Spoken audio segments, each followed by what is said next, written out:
I'm Courtney Miller, Vice President of National Accounts for Crete United, and today we're going to be talking about the Inflation Reduction Act, which is one of the most significant climate energy policies in U.S. history. My name is Dane Lindholm. I work here at Crete United as a Senior Director of Finance, and it's my job to help our partners and our clients on the commercial finance side of things and help with strategic investments and to maximize the benefits that are out there related to the IRA and to other financial incentives that are available in the market.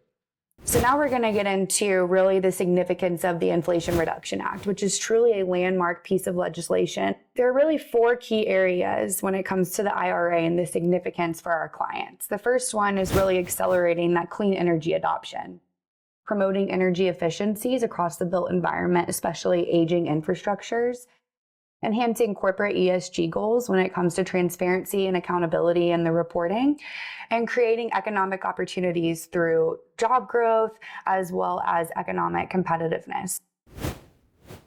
So Dane, the IRA came out in 2022. So why is it so significant this year versus years past? Yeah, as you mentioned, the IRA originally came out in August 2022 and instantly made waves as the largest public investment in climate and energy in history.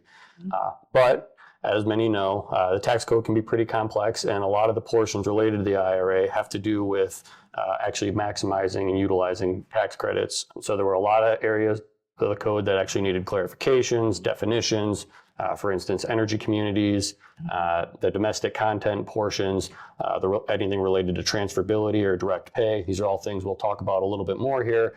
Now that we're here in 2024, the IRS has come out with the majority of those regulations. They have defined exactly how to, maximize an energy community, how to actually calculate the domestic content portions of the investment tax credits or production tax credits. I think that's a good point. I mean, so many times we're sitting down with our clients and they don't even know there's an opportunity there. So we're looking at, what is the cost of this project? Well, there's so many different fee mechanisms that can impact them, whether it's 179D or tax incentives, things of that nature. So it's interesting when you say it's taken so long for everybody to really understand what it is.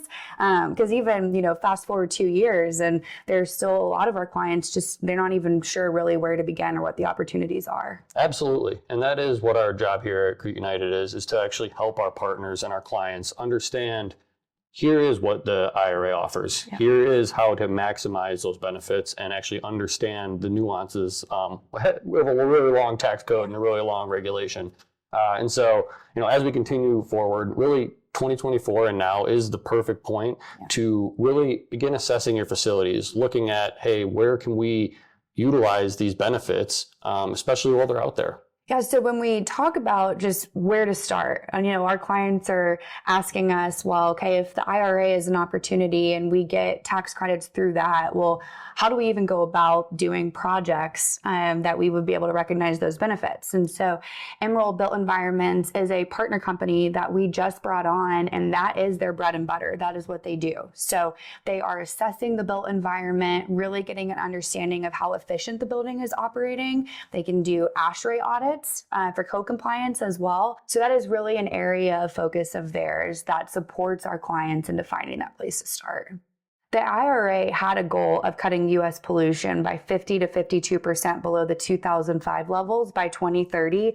So Dane, can you give us an idea of what is that roadmap to 2030? How are we going to get there? Take a step back. The whole broader energy market right now is going through a full energy transformation. We're moving away from more of the fossil fuels and really putting a focus on more green technologies like wind and solar, as well as some emerging new technologies like hydrogen or commercially viable modular nuclear. And so that's one aspect that the Inflation Reduction Act is already starting to help propel. Another aspect is, and we're already seeing this, is through the emergence of the battery belt. What the battery belt is really a nearshoring of production and manufacturing of EV components and anything related to batteries, specifically battery storage, again, EV batteries. And it really stretches from around the Midwest, Michigan area, down to the Southeast in like Georgia. And it's been bringing back a lot of the production and manufacturing that previously was overseas. So that's the second area of that the Inflation Reduction Act has already started to move things along and really propel. But back to your original question. So how are we really pacing against our goals, and how do we actually get there? Well, if we just look at 2023 alone, we have made significant strides since the Inflation Reduction Act passed, and we are actually on pace to hit near those goals. And it's expected to really pick up in 2024, 25, 26. And there are some challenges related to it. But the good news is that the cost of the technology is really cheap now because of the IRA. But some of the challenges, such as, can we really build everything fast enough? And do we have the labor to actually support building everything fast enough? And are the permitting and the interconnection timelines in concert with what we expect? So since the Inflation Reduction Act came out, there's already been $110 billion related to manufacturing and production within the battery belt alone, which has added actually 70,000 jobs in that area already. So we've talked a lot about tax incentives. Well, through the Inflation Reduction Act, those industries that normally don't have a tax liability, like schools and nonprofits, they also have the ability to capitalize on these types of incentives through direct pay.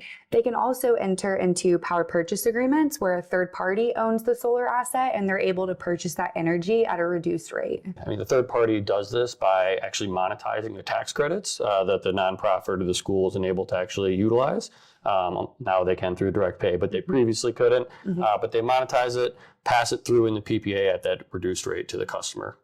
Speaking of the ITC, or the investment tax credits that we were just talking about, one portion of the IRA is really the extension and actually the increase in what those ITC potentials are for off-takers or for the end customer.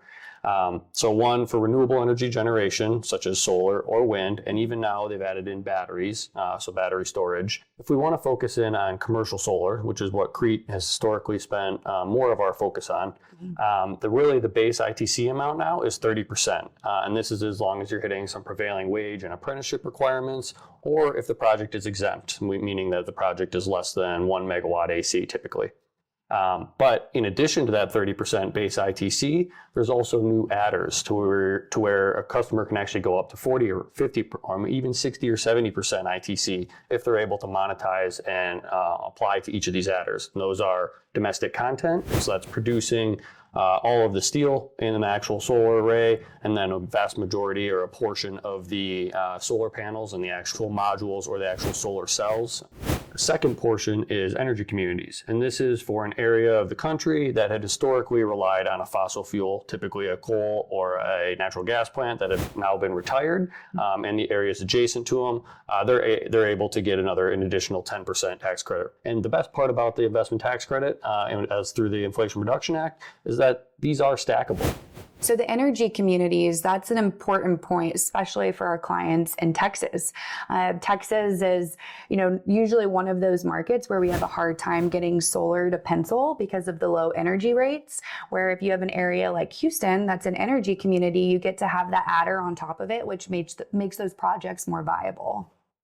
The IRA is providing financial support to local and state governments to really enforce and create these BPSs. So what does that look like? That could be a lighting retrofit. That's something that we tell a lot of our customers is low-hanging fruit, 30% energy reduction right off the top, especially if you're going from metal halides or fluorescents to LED. We also have HVAC optimization, whether that's a building management system or a VFD on an older unit. Complying with the BPS can also offer operational efficiencies and energy savings. So the IRA was passed in August of 2022. So it's been 2 years since it was passed. What have been the financial results thus far? Yeah, and so as we've discussed, the IRA is a massive bill. It's going to infuse about $400 billion into clean energy into the economy over its 10-year period. But so far, already over 250,000 of Americans have invested and utilized in electric vehicle rebates. And this one amazes me every time, but companies have invested over $265 billion of the private funds into the economy since the Inflation Reduction has passed. And that's really because of the incentives behind it. And so during that time, roughly only $35 billion of public funds or taxpayer funds have been invested behind clean energy.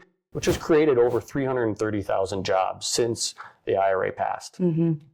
So as mentioned in our white paper about the Inflation Reduction Act, is this a little bit of a carrot before the stick? So the IRA isn't necessarily regulatory in nature, but there are a lot of state and local laws that are carrying heavier consequences if we're not abiding.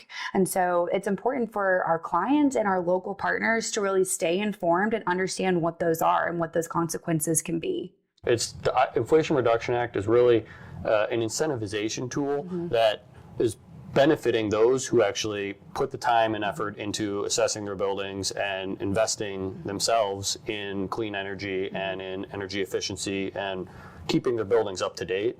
So it's not necessarily punishing those that are not complying. And there are local laws that carry more teeth in a lot of the areas that we're working in, whether that's Denver, Boston, New York, Chicago. So seeing a really heavy focus in those areas to make sure that our clients are compliant and that our partners are there supporting those efforts.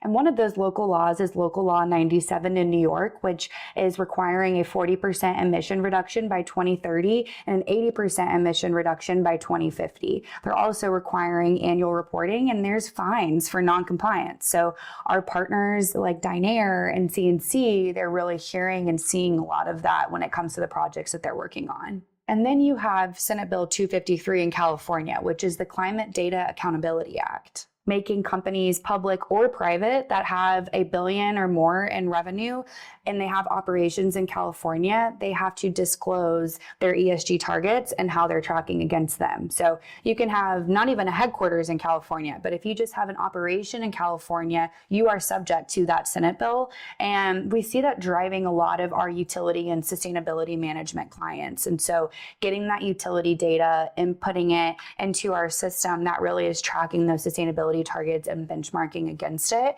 and then reporting on those efforts. So that way they're not subjected to the fines of not being compliant.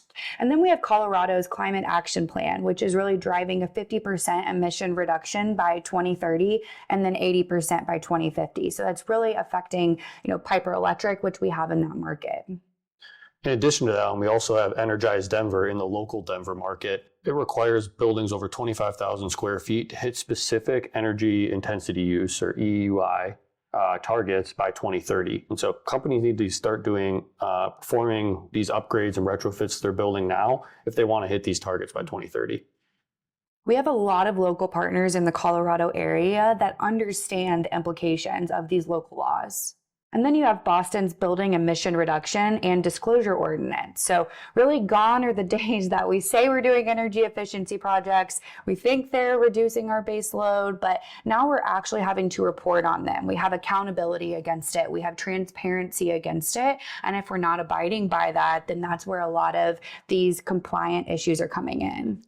And our partner network is well versed in these local laws and very robust in the Northeast and in the Boston market that you just mentioned. Mm-hmm. And just like anything, this is an ever-changing environment. So while the Inflation Reduction Act and everything associated is really top of mind for our clients, come November, we don't know what it's going to look like. And that could be on both sides. That could have changes to it.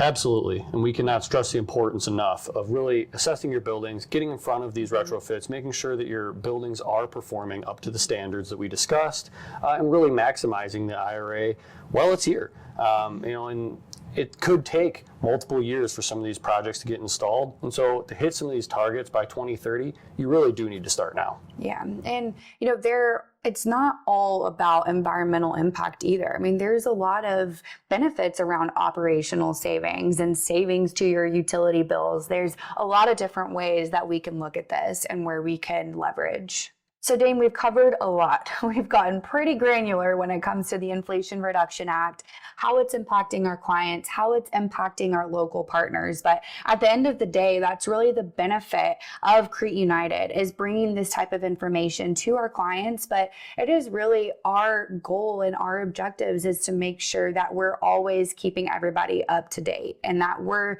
really the experts within this business so that our clients can be experts in theirs. And as we've discussed, legislation can be hard to digest. There's a lot of information here. And so we're really just trying to make it digestible for our partners, for our clients. So if you want more information, visit Crete United's Resource Hub on our website to learn more about this and other related topics.